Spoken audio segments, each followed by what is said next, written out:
Fajifaria, yaitu filmnya Chordata, mempunyai chorda dorsalis pada stadium embrionya, kemudian subfilmnya Vertebrata, yang dimana dia mempunyai kolumna vertebralis, kemudian subklasisnya Tetrapoda mempunyai 4 kaki, klasisnya amfibia, kehidupannya rangkap di terestrial dan di akuatik, kemudian ordonya Anura, tidak berekor, subordonya Phaneroglossa, familianya Ranidae, genusnya Fajifaria, dan spesiesnya Fajifaria cantrifora.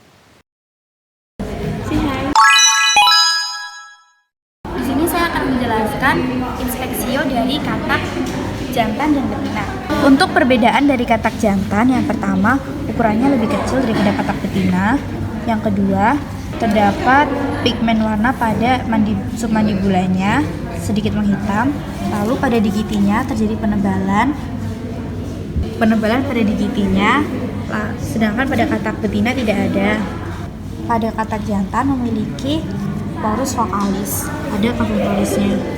Untuk tubuh katak sendiri dibagi menjadi 3. Yang pertama yaitu bagian kaput, berikut lalu bagian trunkus, lalu pada bagian ekstremitas liberae terdapat ekstremitas anterior, lalu ekstremitas posterior. Lalu pada bagian kaput yang pertama terdapat rima oris.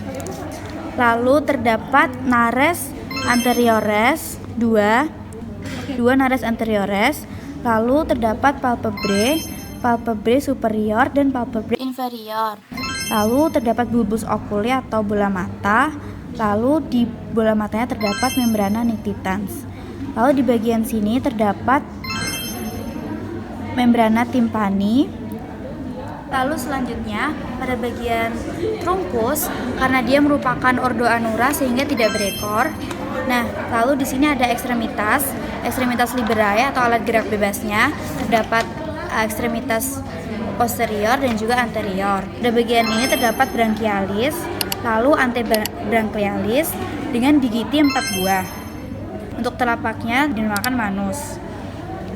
Selanjutnya pada ekstremitas posteriornya terdapat femur, lalu crus, lalu pes, lalu digiti 5 buah dan terdapat membrana natatoria atau selaput renang. Sekian merupakan inspeksio dari satu organisme katak. Lalu selanjutnya kita akan menjelaskan tentang bagian-bagian dari kafum oris. Yang pertama itu ada maksila atau rahang atas. Di maksila ini terdapat dentes maksila. Dan juga ada mandibula atau rahang bawah. Terus ada gigi vomeris, ini di atas palatum. Terus ada palatum atau langit-langit mulut. Lalu ada ostium tuba auditiva.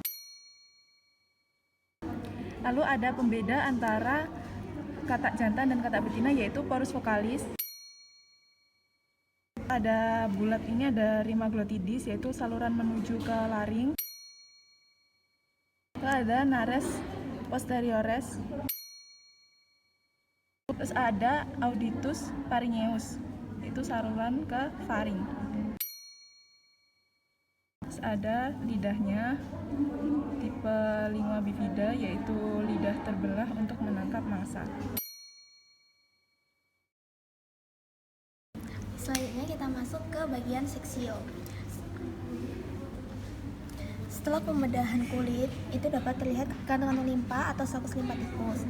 Pertama pada bagian ventral, ini di bagian mandibularis terdapat sakus limfatikus submandibularis. Di bawahnya terdapat sakus limfatikus pectoralis. Pada bagian ekstremitas anterior terdapat sakus limfatikus brachialis. Selanjutnya pada bagian perut terdapat sakus limfatikus abdominalis. Dan bagian samping terdapat sakus limfatikus lateralis.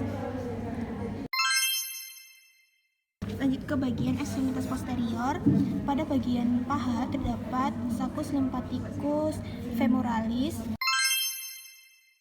dan pada bagian betis terdapat sakus lymphaticus cruzalis. Selanjutnya pada bagian dorsal, di bagian tengah terdapat sakus lymphaticus dorsalis.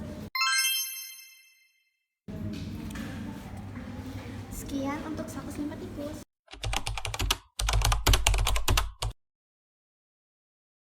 Oke, jadi setelah dibelah kita dapat melihat topografi organ-organ dalam dari katak. Organ yang berwarna ungu namanya kor. Terdapat 2 hepar, kanan dan kiri berwarna merah kecoklatan. Kemudian ada yang ini merah yang warnanya agak transparan, itu namanya pulmo. Kemudian ada vesika veleanya di tengah-tengah hepar. Kemudian ada ventriculus. Kemudian ada intestinumnya juga, ini intestinumnya.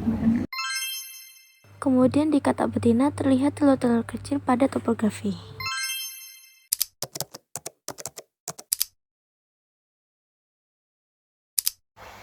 Sistem pencernaan pada katak dimulai dari cavum oris, kemudian dilanjutkan ke faring dan esophagus menuju ke ventriculus atau lambung. Dari ventriculus dibelokkan ke intestinum tenue atau usus halus.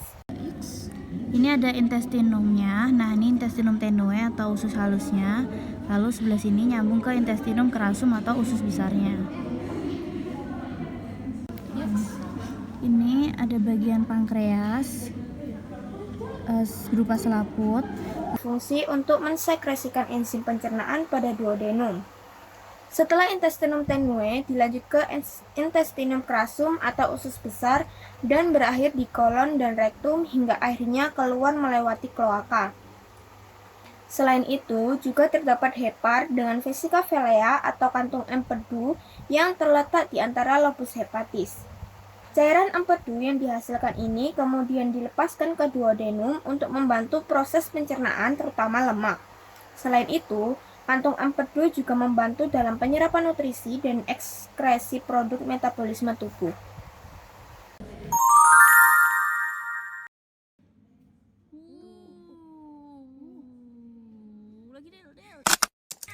Diawali melalui nares anterioras, lalu melewati rima glottidis dan melewati laring menuju bronkus hingga pulmo. Dan ini merupakan bagaimana udara masuk menuju pulmo melalui rima glottidis.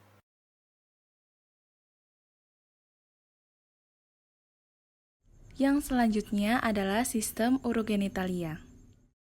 Sistem urogenitalia adalah gabungan dari sistem ekskresi atau sistem urin dan juga sistem reproduksi. Jadi, sistem urogenitalia itu dapat dibedakan menjadi 2, yaitu organa uropetika dan organa genitalia. Organa uropetika letaknya retroperitoneal yang meliputi 1. Ren dengan tipe mesonepros, letaknya sepasang di kanan dan kiri kolumna vertebralis. 2. Ductus mesonephrydicus atau ureter yang merupakan sepasang saluran halus masing-masing keluar dorsolateral menuju ke kaudal dan bermuara di dorsal kloaka. 3. Vesika urinaria merupakan sebuah kantong tipis sebagai tonjolan dari dinding kloaka. Organa genitalia. Organa genitalia pada betina terdiri atas ovarium yang sepasang dan merupakan gonad yang menghasilkan sel telur atau ovum. Ovarium pada spesimen kali ini tidak terlihat karena katak sedang tidak birahi. Lalu terdapat oviduk yang merupakan saluran berkelok-kelok dan bermuara di kloaka. Dapat dilihat pada ren yang berwarna terang disebut dengan glandula suprarenalis. Dari ren nantinya akan keluar ureter dan masuk ke vesika urinaria. Dan vesika urinaria akan bermuara di kloaka. Organa genitalia pada jantan terdiri atas testis, sepasang, dan merupakan gonad yang menghasilkan sperma. Keluar dari testis akan masuk ke vas deferens epididymis dan bersambung dengan ureter yang akan masuk ke vesika urinaria. Vesika urinaria akan bermuara di kloaka.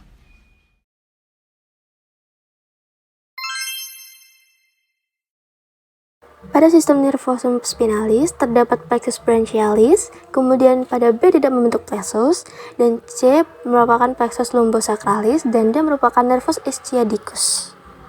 Kemudian encephalon atau otak terdapat olfactory lobes sebagai indera penciuman, kemudian ada cerebellum itu merupakan otak besar, kemudian ada optic lobe sebagai indera penglihatan, kemudian ada cerebellum sebagai otak kecil untuk mengontrol postur tubuh dan koordinasi otot, kemudian ada medulla sebagai mengatur fungsi otonom, dan terakhir ada spinal cord yaitu sumsum tulang belakang. Oke, sekian dari kelompok kami, kelompok biologi. Dadah. 3 nggak?